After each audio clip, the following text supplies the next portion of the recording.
Ako sa stať tatérom?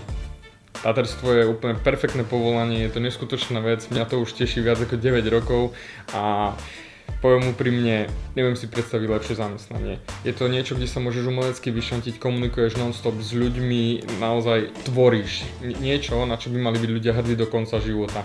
Meníš im životy. No len on to vyzerá trošku príliš jednoducho a v realite je to oveľa ťažšie. Ťažšie už len z toho dôvodu, že ja ako táter sa učím každým dňom, xkrát prídem na niečo nové, nejakú novú skúsenosť, získam nový typ kože, vždy je to niečo nové. Takisto aj ty, preto zo začiatku odporúčam, sprav si nejaký kurz alebo buď u niekoho učeň. To ti pomôže vidieť aspoň do tohto umenia, čo to všetko obnáša.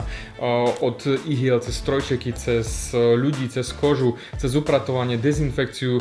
Je to obrovské množstvo vedomostí, ktoré sa z začiatku zdá easy peasy, že si kúpiš strojček a hurá, ideme tetovať všetkých kamarátov v triede, hej. Spomaľ.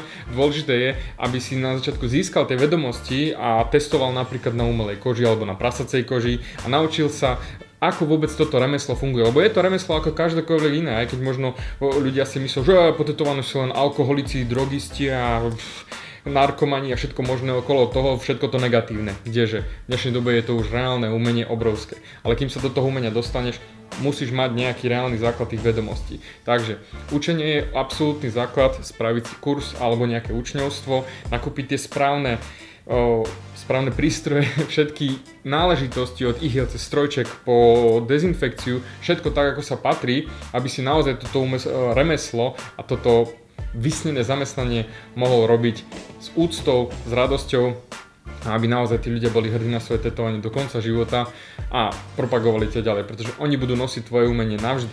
Tak chceš, aby nosili to čo najlepšie. Preto sa musíš aj ty tomu venovať na 110%. Na menej to nepôjde.